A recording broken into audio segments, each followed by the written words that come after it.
بسم الله الرحمن الرحيم.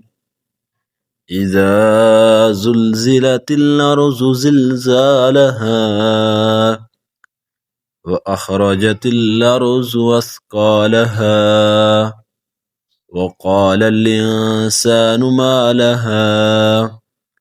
يومئذ تحدث أخبارها